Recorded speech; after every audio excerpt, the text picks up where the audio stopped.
Ce problème n'est pas inhérent à la Guyane. Il déchire la République démocratique du Congo. C'est bien simple. La guerre des minerais dans ce pays est le conflit le plus meurtrier depuis la Deuxième Guerre mondiale. Les collines du Congo contiendraient pour 24 000 milliards de dollars d'or, de cobalt, de cassitérite ou de tungstène. Quasiment tous ces minerais sont indispensables à la fabrication de nos portables et nos tablettes et ils proviennent du Congo. Ces richesses font l'objet de guerres incessantes. Pour prendre le contrôle des exploitations, les milices obligent les enfants à travailler dans les mines. Chaque minute, une personne adulte ou mineure est violée dans ce pays. Cette situation dramatique, l'actrice américaine Robin Wright l'a découverte il y a 6 ans en rencontrant des victimes.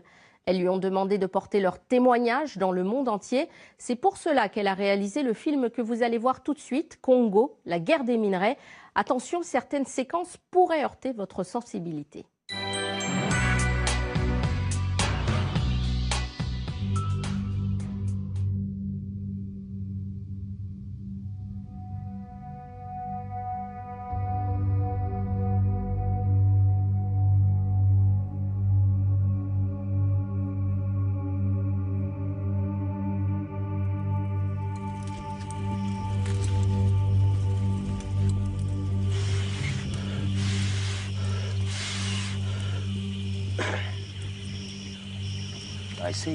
Je le répète, le Congo est un pays très riche. On a beaucoup de minerais, mais le peuple n'en profite jamais. Au contraire, les Congolais en ont énormément souffert. On n'en a pas besoin. Si les autres pays veulent récupérer nos minerais, qu'ils viennent. Mais je me demande, doivent-ils vraiment tous nous massacrer pour les récupérer ?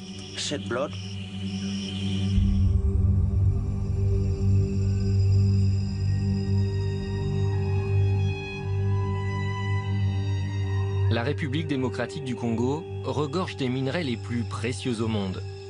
Mais au lieu d'enrichir le pays, la conquête des minerais congolais n'a fait qu'aggraver la pauvreté et l'exploitation et a financé au cours des 20 dernières années l'un des conflits les plus meurtriers depuis la Seconde Guerre mondiale.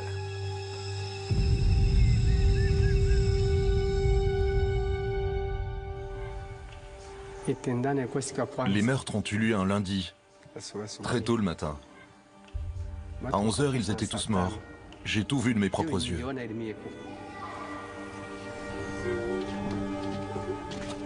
Un matin, alors qu'ils assistaient à la messe, les habitants de ce village ont été attaqués par un groupe armé, financé par l'exploitation des minerais dans la région. Ils ont commencé à tirer. Beaucoup sont morts. D'autres se sont échappés. Ce jour-là, plus de 600 personnes sont mortes. Ils ont exécuté le prêtre, puis ils ont violé les religieuses et les ont démembrées. Ils ont pris les religieuses et le prêtre et ils les ont tués. C'est ici qu'ils sont morts. Ils ont d'abord violé les religieuses, ils ont fait ce qu'ils voulaient avec elles, et puis ils les ont poignardées. C'est par ce champ que beaucoup ont pris la fuite. Beaucoup de gens sont morts ici. Seul Dieu peut leur pardonner.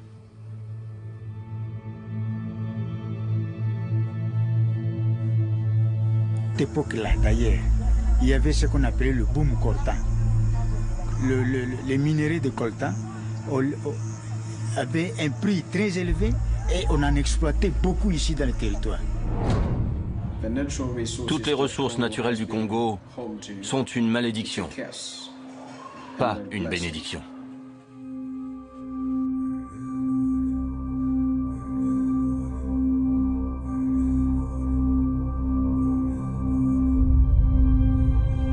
En 1890, Joseph Conrad visite le Congo à bord de son bateau. Il rentre chez lui écœuré par l'horreur dont il a été témoin. C'est alors qu'il écrit « Au cœur des ténèbres ». Les ténèbres n'ont rien à voir avec le Congo ou les Congolais. Ils désignent les Occidentaux qui, au cours du règne du roi belge Léopold, ont soumis à l'esclavage et brutalisé les Congolais pour récupérer du caoutchouc et de l'ivoire. Ils ont bâti un empire pour le roi Léopold en tuant près de 10 millions de Congolais, soit la moitié de la population. L'auteur a décrit ce qu'il a vu comme étant la plus infâme ruée sur un butin ayant jamais défiguré l'histoire de la conscience humaine. Cette citation est toujours d'actualité. Un vent de changement souffle sur le Congo belge, alors que le drapeau de la Belgique disparaît de Léopoldville. Le Congo obtient son indépendance en 1960.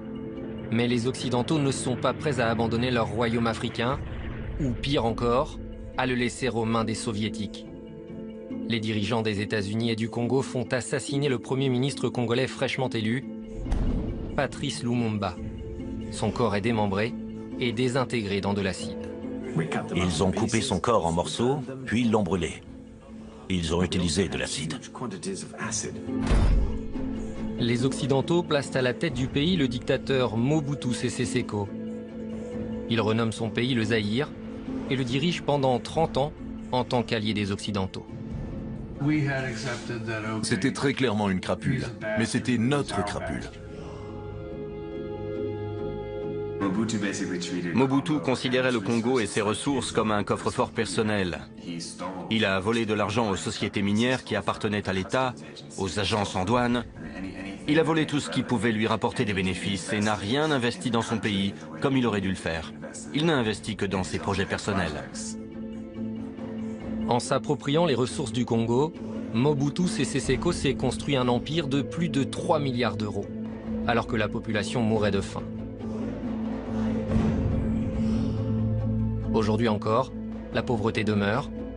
Pourtant, les ressources minières congolaises valent des milliers de milliards d'euros. Afin de mieux comprendre la situation au Congo, il faut diviser le pays en deux catégories.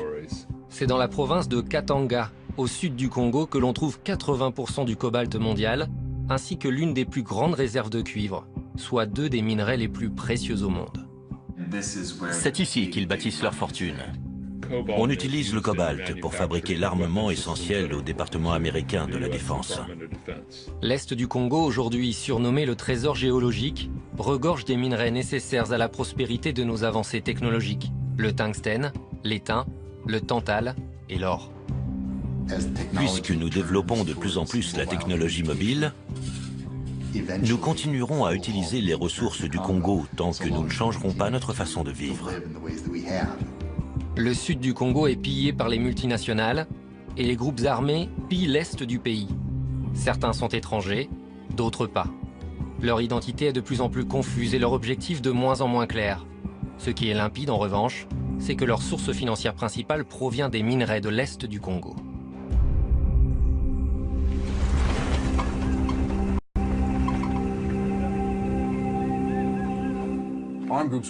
Les groupes armés volent tout ce qu'ils peuvent.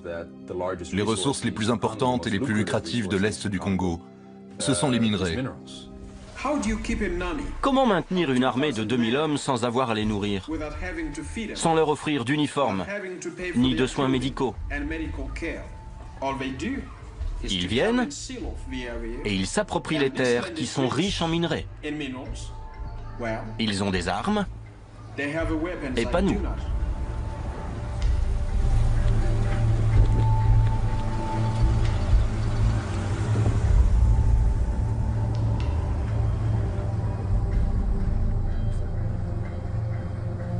C'est vrai, c'est une vérité. Il y a des Horans, des officiers du Horan qui ont déjà des creuseurs.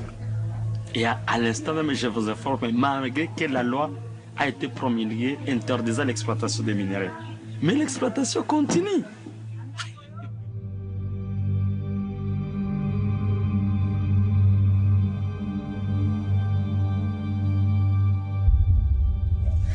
Avant, on avait une belle vie. Une très belle vie. Mais depuis qu'ils sont arrivés, tout a été bouleversé. Aujourd'hui, on ne fait que souffrir. Ma vie n'est que souffrance. Tous les jours.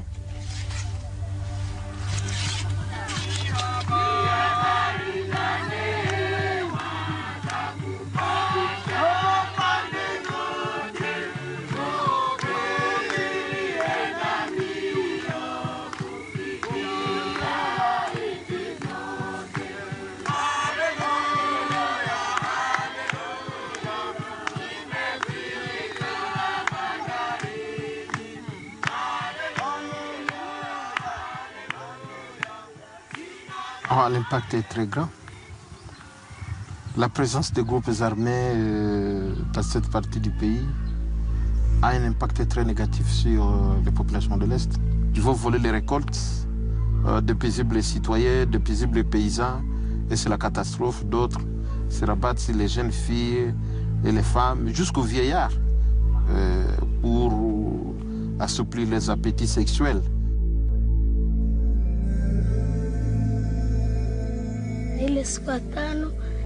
C'était un vendredi, vers 16h. On a vu des soldats passer. Et puis, ils sont revenus plus tard. Ils ont pris toutes les femmes et ils les ont violées. Ensuite, ils sont passés au village suivant. Je ne pourrais même pas dire combien d'hommes m'ont violée. J'étais presque morte. Au moment où je vous parle, mon clitoris, mon sexe et mon abdomen me font terriblement souffrir. Le viol est l'une des pires armes utilisées dans cette guerre pour terroriser et détruire les communautés.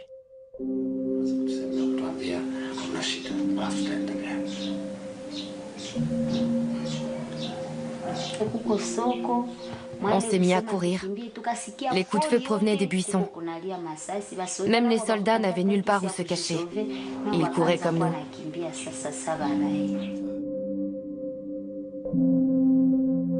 Puis, j'ai vu un soldat devant la fenêtre. Il a pointé son arme sur moi.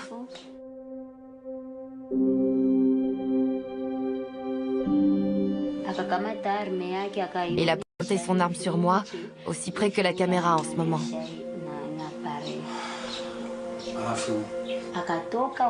Ensuite, il a fait ce qu'il voulait de mon corps. Puis un deuxième est arrivé, puis un troisième, un quatrième et un cinquième.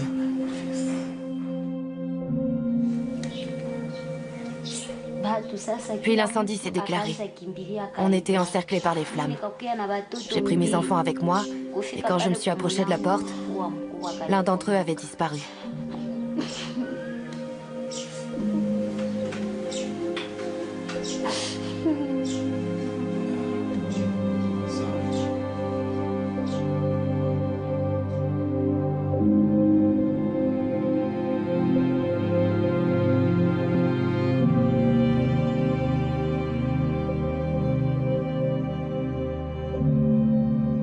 Avant 1996, le mot viol n'existait dans aucune des langues parlées au Congo. La guerre a commencé en 1996. C'est là qu'a véritablement commencé la tragédie congolaise.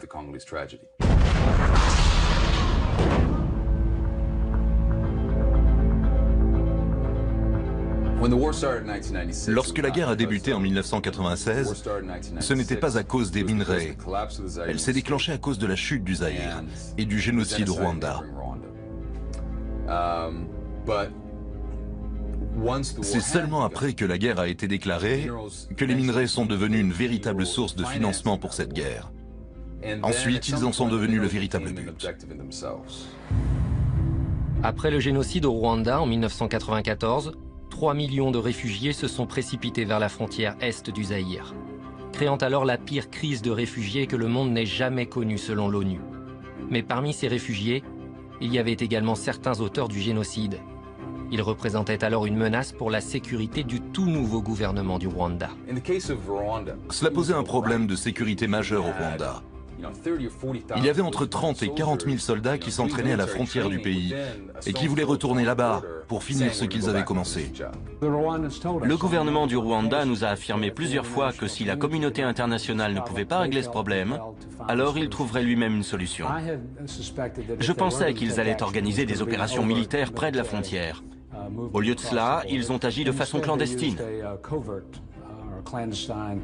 Ils ont infiltré les troupes rwandaises, rejoint les forces rebelles et ont créé l'AFDL. En 1996, l'armée du Rwanda et de l'Ouganda ont soutenu le mouvement rebelle de l'AFDL, dirigé par Laurent Désiré Kabila, et ont envahi l'est du Congo. L'objectif du gouvernement rwandais et ougandais était de vider les camps de réfugiés. L'objectif de Laurent Kabila était de renverser le président Mobutu Sese Seko. Basima Karaha était le ministre des Affaires étrangères de l'AFDL. C'était la première fois que nous voyions un génocide en Afrique.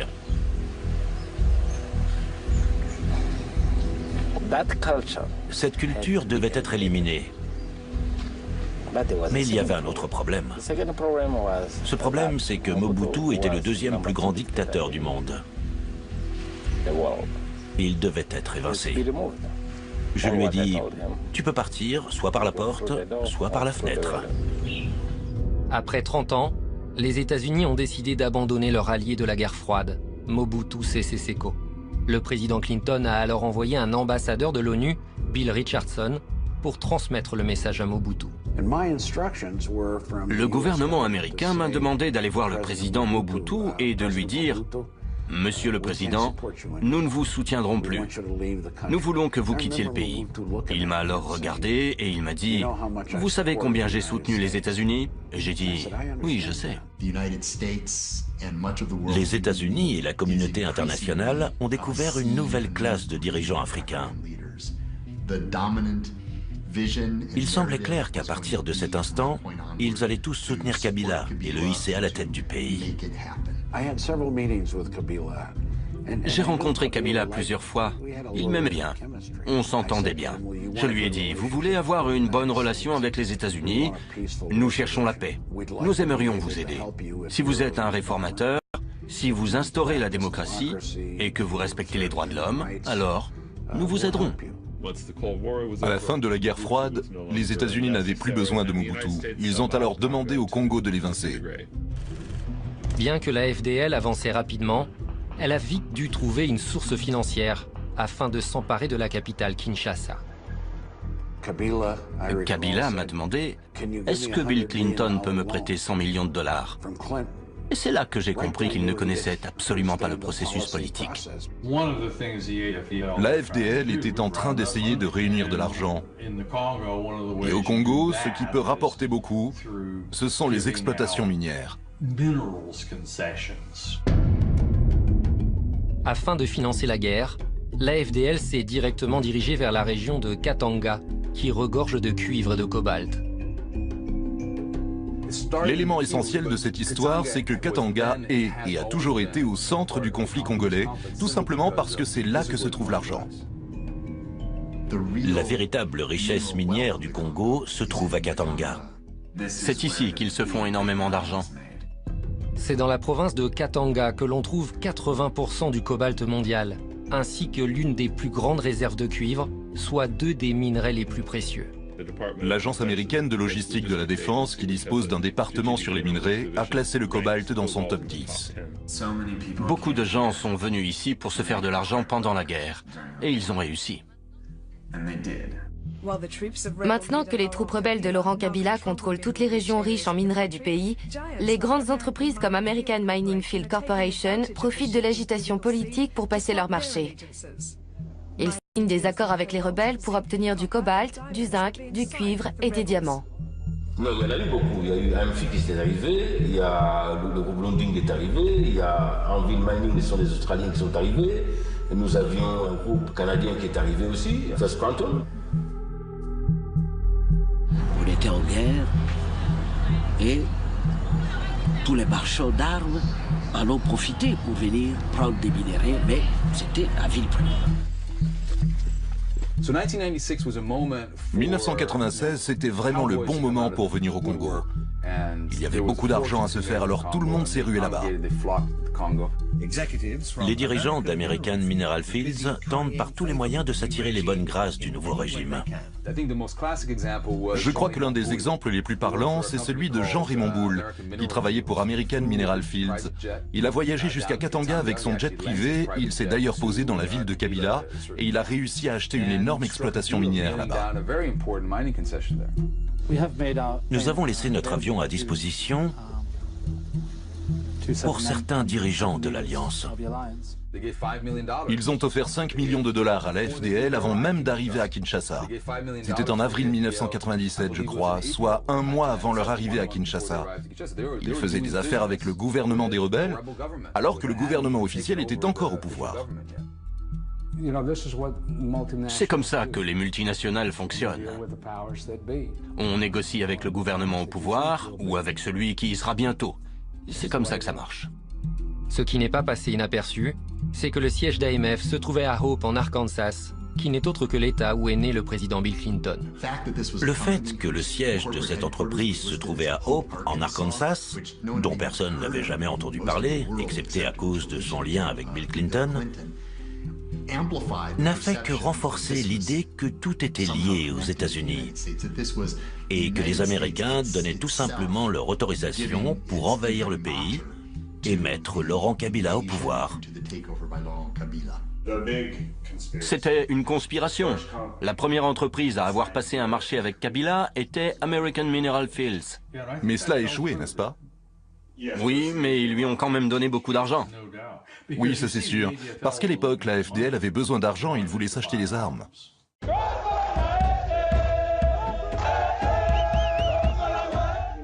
Les attaques de la FDL ciblaient principalement les réfugiés à l'est du Congo.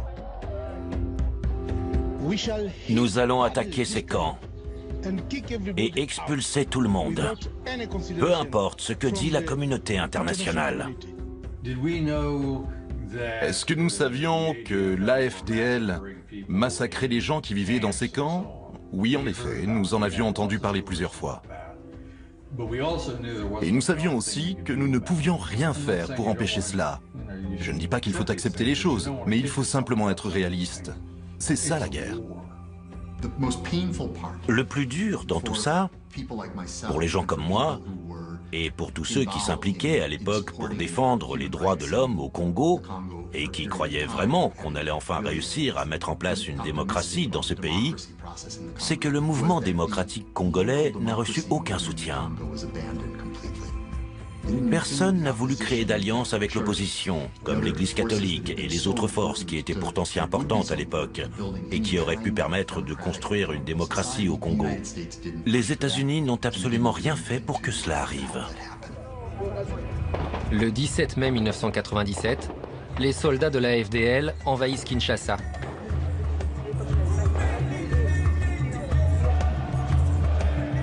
Laurent Désiré Kabila est alors proclamé président de la République démocratique du Congo. Moi, Laurent Désiré Kabila, président de la République. Nous avions nos propres objectifs en tant que Congolais.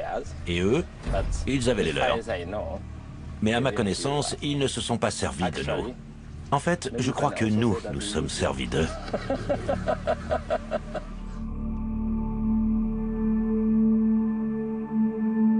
Depuis l'invasion de 1996, l'Est du Congo n'a jamais retrouvé la paix. On estime que plus d'1,5 million de personnes sont mortes au cours des attaques de la FDL. Environ 400 000 personnes ont été tuées dans les camps de réfugiés. Cette région autrefois paisible est désormais rongée par des forces armées sans foi ni loi.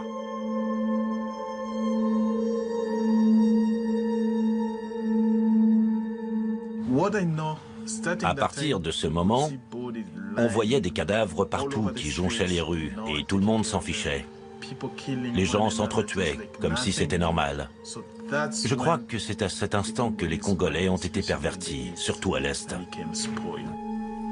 L'une des forces armées les plus violentes de l'Est du Congo a été fondée par certains survivants du massacre des camps de réfugiés, ainsi que des descendants des victimes du génocide au Rwanda. Ils se font appeler le FDLR, les Forces démocratiques de libération du Rwanda.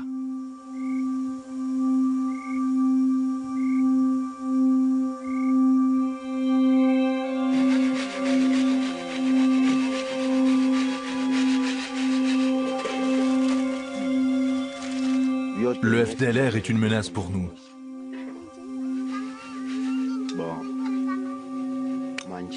Ils contrôlent nos vies et décident de notre mort. Les femmes qui s'approchent de la ville de Ntoto se font violer.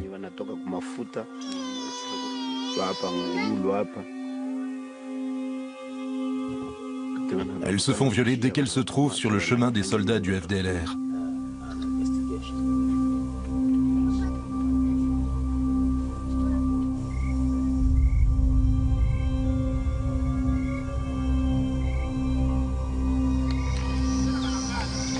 J'ai beaucoup de problèmes à cause de ma famille. Pourquoi? Ma famille est morte. Mon père est mort. Il est mort? Oui. Où ça? Au Congo.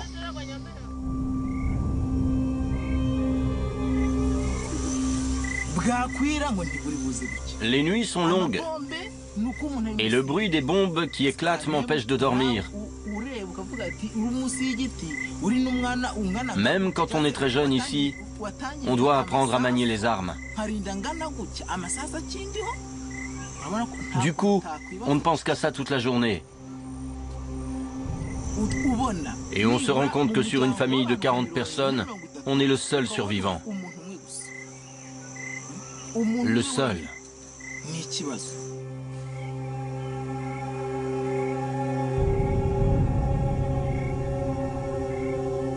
turakwinginze kugira ngo tugende imbere n'inyuma nitunesha urugamba tukagaruka amahoro kandi tukabona utuneshereje ukaduha igihugu cyacu tuzagushima tuguhimbaza ni kubwawe Yesu Kristo amen.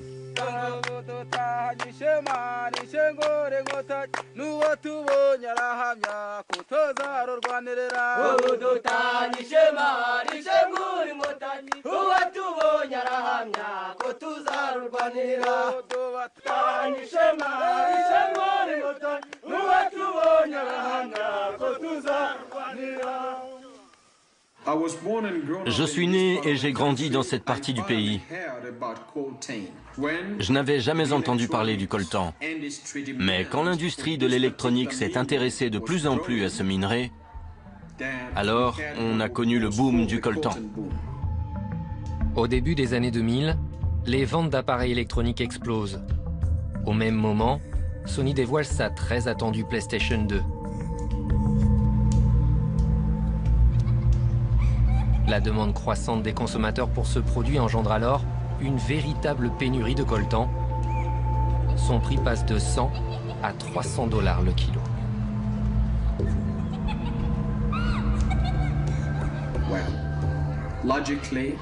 Évidemment, tous ceux qui connaissaient la valeur de ces minerais se sont jetés sur les exploitations minières. L'augmentation du prix du coltan coïncide avec la deuxième invasion de l'Est du Congo par le Rwanda, allié des États-Unis. Cette invasion est dirigée par le groupe rebelle RCD. Les Rwandais ont créé le RCD. Je dis créé parce qu'en fait, les Rwandais ont rassemblé plein de monde à Kigali et leur ont dit « Vous allez créer un mouvement rebelle ». Ce n'était pas du tout un mouvement congolais. La communauté internationale n'a absolument pas commenté cet événement. Personne ne voulait admettre que le Rwanda était en train d'envahir le Congo. À ce moment-là, les États-Unis n'arrivaient même pas à envisager que leurs alliés se battaient uniquement pour l'argent. Je n'ai aucun doute là-dessus, les Rwandais, les services de sécurité et l'élite politique étaient impliqués dans l'exploitation des ressources du Congo. Sony a gagné plus de 220 millions d'euros le jour du lancement de la PlayStation 2. À cause de la guerre au Congo, 1,7 million de personnes sont mortes.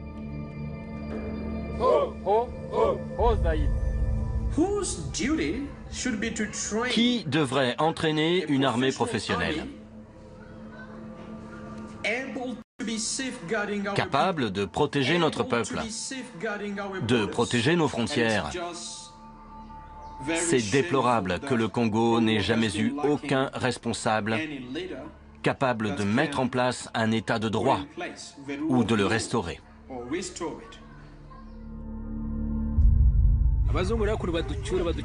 Dis à cet homme blanc de nous rapatrier rapidement, ou ce pays ne connaîtra jamais la paix.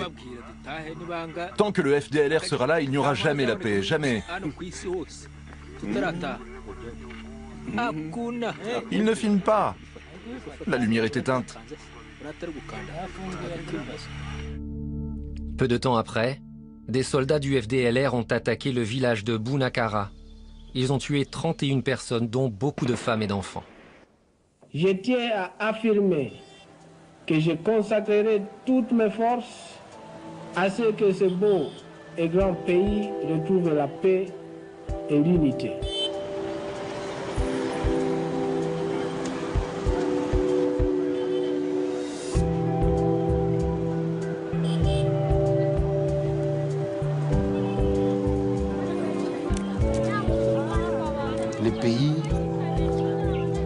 bénéficie de toutes ces richesses a besoin d'un leadership politique avéré, qui a les talents, qui a les compétences et qui a la détermination de faire avancer les choses.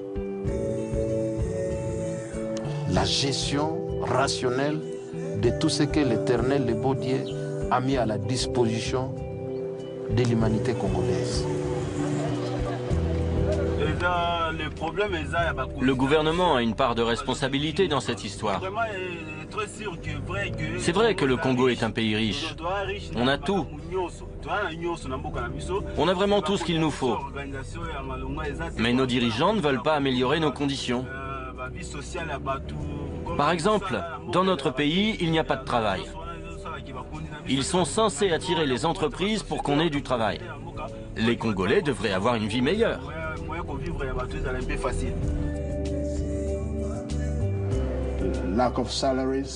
On manque d'argent, de routes, d'eau potable. C'est stupéfiant. Ça a toujours été comme ça.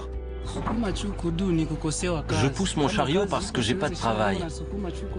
Si j'en avais un, je perdrais pas mon temps à faire ça. Vous voyez comme je transpire? En plus, je gagne très peu d'argent, à peine de quoi me nourrir. Si j'avais un bon travail, je ferais jamais ça. Ça sert à rien. Il est temps que le président du Congo prenne ses responsabilités.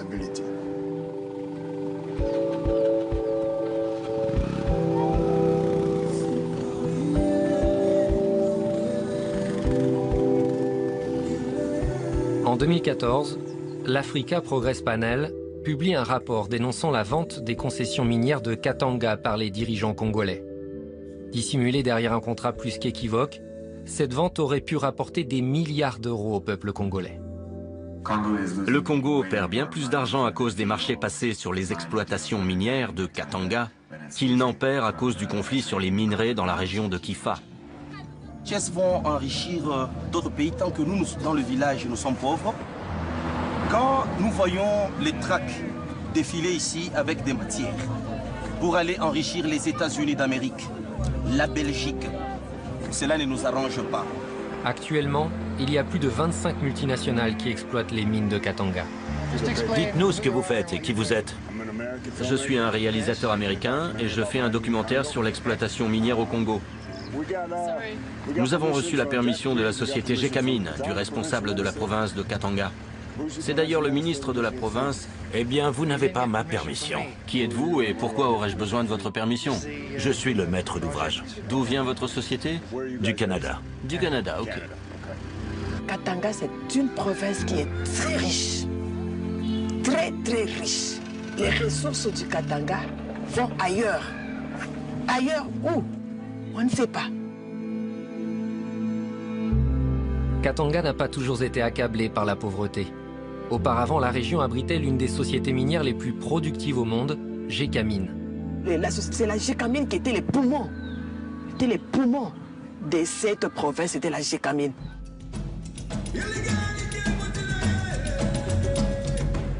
Mobutu Sese Seko, qui s'était engagé à nationaliser tout le Congo, n'a pas seulement renommé le pays Zaïre, mais a également expulsé toutes les sociétés étrangères du pays afin de garder toutes les ressources naturelles pour l'État. L'exploitation minière à Katanga n'était plus dirigée que par la société minière appartenant à l'État, Gécamine. Les exploitations minières de Katanga étaient toutes gérées par Gécamine. Vous ne pouvez pas voyager à Katanga sans entendre parler de toute la fierté et de toutes les opportunités que Gécamine a offertes au peuple congolais. La Gécamine a joué un très grand rôle dans le développement du Congo. Que Gécamine était le poumon du Congo, le poumon du Katanga. On a eu pratiquement jusqu'à 80% de la contribution Gécamine pour le budget national. Dans les années 80, Gécamine produisait environ 500 000 tonnes de cuivre par an. C'était l'une des plus grandes sociétés minières au monde. Gécamine a beau avoir rapporté beaucoup d'argent à Mobutu pendant des années, elle a aussi beaucoup rapporté aux Zaïrois d'une certaine manière. C'est Gécamine qui a apporté à la région de Katanga son système d'éducation, considéré comme l'un des meilleurs du pays, parce que c'est là que la société était basée. On y trouvait les meilleurs hôpitaux et tout le monde y avait accès grâce à Gécamine. C'était la poule aux œufs d'or.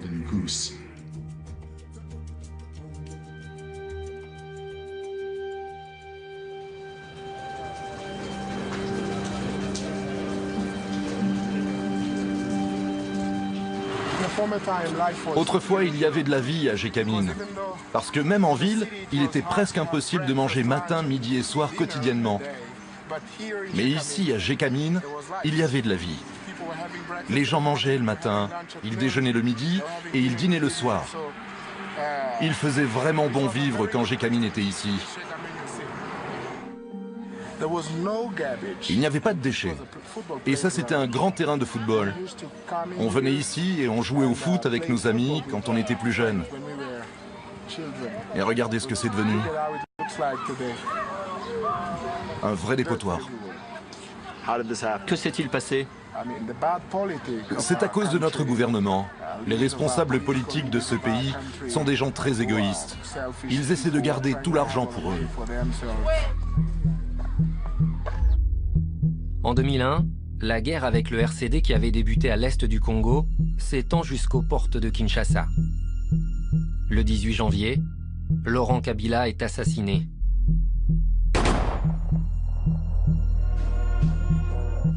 Son fils, Joseph Kabila, remplace alors son père. Il effectue encore aujourd'hui son deuxième mandat en tant que président de la République démocratique du Congo. Depuis qu'il est arrivé au pouvoir, on estime que le peuple congolais a perdu des milliards d'euros sur ses ressources naturelles, puisque Kabila a vendu des concessions minières largement en dessous du prix du marché. À plusieurs occasions, Gécamine a vendu des parts qu'elle possédait à un prix bien en dessous de la valeur du marché à des sociétés offshore qui les ont ensuite revendues à un prix bien plus élevé.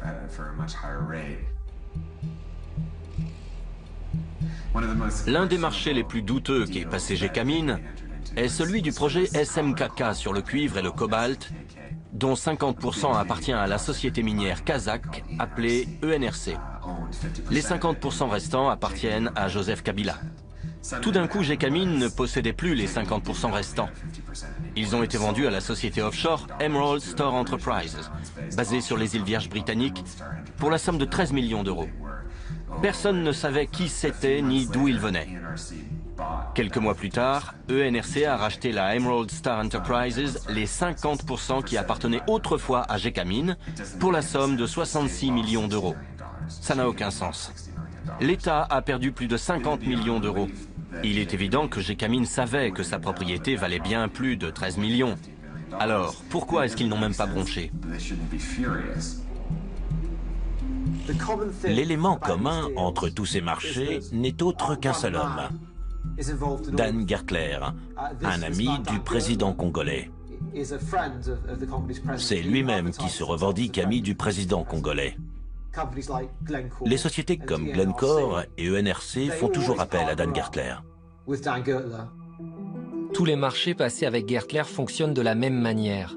Une société associée avec Gertler et basée sur les îles Vierges britanniques achète une concession minière à Gécamine pour environ 5% de sa valeur sur le marché. Juste après, la concession est vendue à une grosse société minière, ENRC ou Glencore, à sa véritable valeur. Cela représente une marge de bénéfice de 800%. Ces bénéfices ne reviennent pas à l'État congolais, mais uniquement aux sociétés offshore des îles Vierges britanniques. Comme les lois de ces îles protègent les sociétés, on ne peut pas savoir qui a réellement tiré profit de ces marchés. Peut-on prouver qu'il y a eu de la corruption? Non. Mais il y a une telle différence entre ce que le gouvernement déclare avoir reçu, ce que la société affirme avoir payé au gouvernement, et ce que la société a vraiment payé. On ne connaît pas les montants exacts. Ce n'est pas normal, et pourtant on voit ça depuis toujours. Le chiffre d'affaires annuel de la société ENRC basée à Londres s'élève à plus de 3 milliards d'euros. Celui de Glencore, également basé à Londres, s'élève à plus de 2 milliards d'euros. Dan Gertler fait désormais partie du classement des nouveaux milliardaires de moins de 40 ans. Combien est-ce que le Congo a véritablement perdu? Nous n'avons pas toutes les données, mais en analysant simplement 5 marchés de ce type qui ont été passés, On estime que le Congo a perdu au moins 1,2 milliard d'euros uniquement sur ces 5 marchés-là.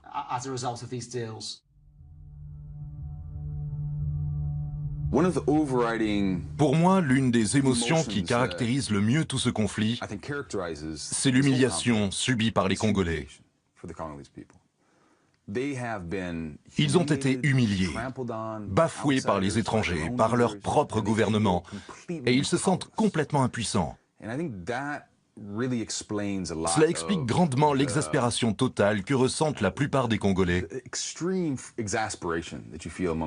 Ils ont l'impression d'être désarmés et de ne rien pouvoir faire. Je m'adresse à toi, la guerre. Tu n'as aucun ami. Tout le monde est contre toi. Je suis un orphelin à cause de toi. Tu as tué mon père. Tu as tué ma mère. Tu as tué mon frère et ma sœur. Je te déteste. Aujourd'hui, je suis un réfugié à cause de toi. Tu m'as chassé de ma maison. Tu l'as complètement brûlée. On a dû fuir à cause de tous les coups de feu. Ça fait 1 mois et demi qu'on est ici. On meurt tous de faim. Il n'y a aucun espoir ici. J'ai le cœur meurtri. Il n'y a pas de quoi être fier. Mais tu n'as pas gagné. Toute ma famille se bat contre toi. Tout mon village se bat contre toi. Et le monde entier hurle « Non à la guerre! Non à la guerre! Non à la guerre !» Je m'appelle Samuel. Combien vaut la vie d'un Congolais comparée à celle d'un nouveau téléphone ou d'une télévision? Des gens meurent. C'est ce genre de questions qu'on devrait poser aux entreprises, et pas seulement combien est-ce que mon investissement m'a rapporté ce trimestre. Ils nous utilisent comme un préservatif. Il sert à protéger des maladies, mais une fois utilisé, on peut le jeter. On a besoin d'eau potable. On boit de l'eau sale. Le lac est immense. Derrière moi, il y a la ville. Et si vous allez là-bas, vous verrez des gens qui récupèrent l'eau. Ils font parfois des kilomètres jusqu'ici, parce que l'eau ne va pas jusqu'à chez eux.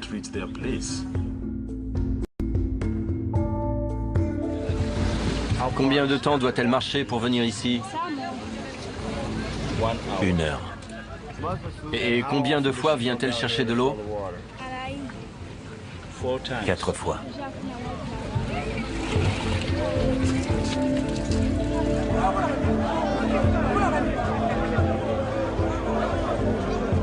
Ça profite à qui? Les minerais qui quittent ce pays, ils vont aux États-Unis. Les minerais, les firmes Motorola, IBM, Nokia, ainsi de suite, les appareils téléphoniques, tous ces utilisateurs ont besoin à ce que nous soyons instables pour qu'on puisse profiter de ça. 4 fois par semaine?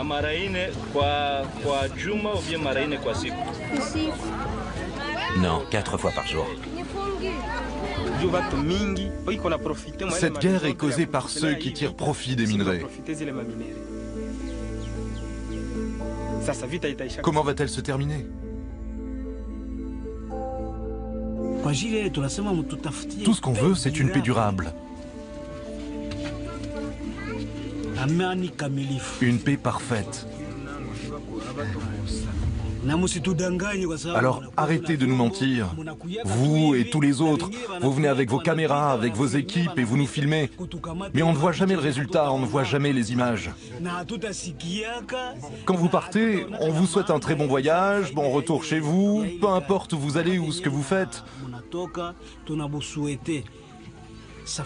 Mais montrez-nous le résultat.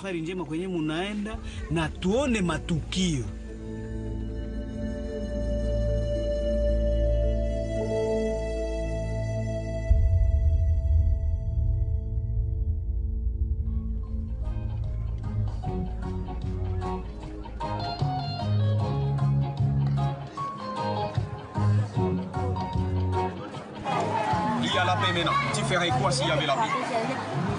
Bon, je serais content. Je serais vraiment content. Les Congolais sont de vrais travailleurs. Le problème, c'est qu'ils n'ont jamais connu la paix. Aujourd'hui, on espère que des gens vont venir nous aider et qu'on pourra tous vivre en paix. C'est mon plus grand espoir.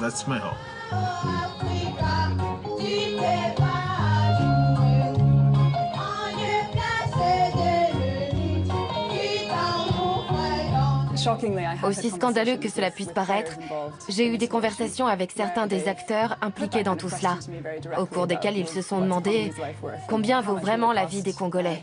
Est-ce que leur vie peut affecter les entreprises? Je pense qu'ils font de véritables calculs là-dessus.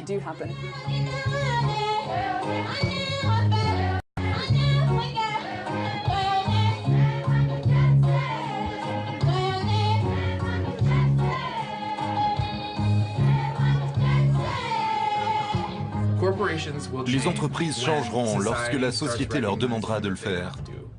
Nous n'avons pas à attendre qu'elles prennent la décision elles-mêmes. Les entreprises ne vont pas changer toutes seules. Nous pouvons dès aujourd'hui prendre des décisions qui changeront leur façon de faire. Nous vivons dans une société de consommation. Elle s'est construite grâce aux consommateurs. Les marques sont prêtes à tout pour conserver leur puissance et leur renommée. Elles dépensent énormément d'argent pour qu'on parle d'elles partout.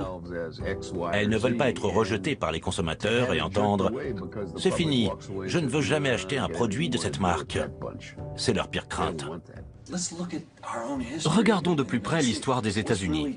Qu'est-ce qui a vraiment changé le cours de l'histoire dans ce pays? C'est le soulèvement du peuple. Rappelez-vous du mouvement pour les droits de l'homme, pour le droit des femmes, pour l'environnement ou pour le travail. Il y avait d'énormes injustices dans notre pays. Les gens se sont battus pour leurs idées, ils se sont rassemblés en petits groupes pour protester. Tout cela est arrivé avant Internet, les réseaux sociaux n'existaient pas. Ils se sont simplement dit, ce n'est pas normal, on doit se battre. Puis ils ont réalisé que d'autres communautés se battaient également, alors ils les ont rejoints. À force, c'est devenu un véritable mouvement et au bout d'un moment, ce mouvement a fini par changer le cours de l'humanité. En tant que consommateurs, investisseurs ou citoyens, c'est notre responsabilité. C'est la responsabilité du monde entier. Les entreprises aussi sont responsables. Nous devrions pouvoir partager cette responsabilité. Il n'y a pas que les entreprises enregistrées à Wall Street qui doivent participer. Nous savons tous que les droits de l'homme sont essentiels à notre bien-être et qu'ils devraient être pris en compte à chacune des décisions prises par les entreprises. Le mouvement des consommateurs peut changer les choses, s'il le veut. Il est clair que nous sommes responsables de ce qui se passe au Congo, nous sommes totalement impliqués. Mais les Congolais aussi vont devoir prendre des décisions pour changer leur propre avenir. Le mieux que nous puissions faire, c'est de les aider à construire des projets, permettre aux Congolais de s'exprimer pour qu'ils puissent enfin décider de leur avenir. Il nous faut de véritables élections ici. Pas des élections qui provoqueraient une guerre civile. Le futur du Congo, notre espoir, c'est avoir la paix. La paix. Et les enfants du Congo, il faudrait que ces enfants jouissent de leurs droits. Droit à l'éducation, droit à la santé, droit au développement, et droit à l'expression, participation, l'expression libre. CAN, c'est un centre d'appui. C'est un centre d'appui en faveur des mineurs mal exploités. Aujourd'hui, de nombreux dirigeants congolais ont pris en main l'avenir de leur pays. Ils créent des organisations pour promouvoir l'éducation, la microfinance, le développement familial et le droit des femmes. Je dois faire la médecine. Je veux que ça soit un pays, il n'y a pas trop de morts. Parce que si le Congo marche avec 70 millions d'habitants, avec tous les voisins, nous nous mettons ensemble. Mais ça fait un ensemble au cœur de l'Afrique qui va sortir l'Afrique aussi du Sahara, de la zone de misère. Et l'Afrique noire va s'élever et va marcher. Et c'est possible. Et nous avons apprécié et retrouvé cette santé et cette jeunesse, répondez et voulez voir les choses changer dans notre pays. C'est tellement compliqué, il y a tellement de problèmes que les gens se lavent les mains et disent « on a essayé ». Ça ne suffit pas, essayer ne suffit plus. Notre pays a tellement de richesses, tellement de ressources naturelles. Si les Occidentaux ont besoin de nos ressources, alors ils doivent revoir leur politique. Ils doivent repenser leur façon de traiter les Congolais.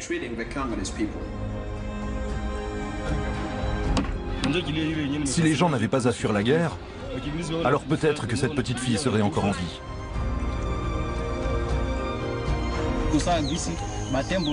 Quand les éléphants se battent, c'est l'herbe qui souffre, alors qu'elle n'y est pour rien.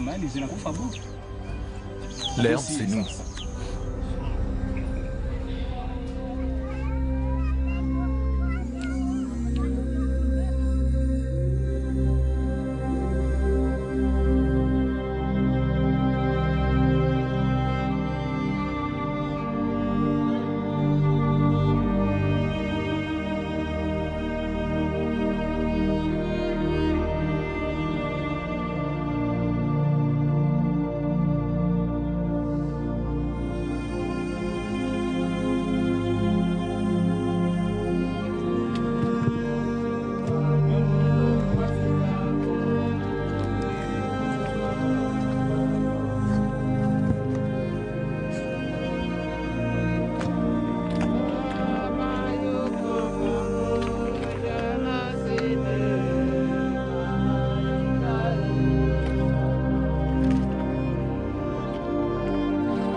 En commerçant avec les groupes armés, l'industrie électronique finance malgré elle cette guerre et toutes les marques sont concernées.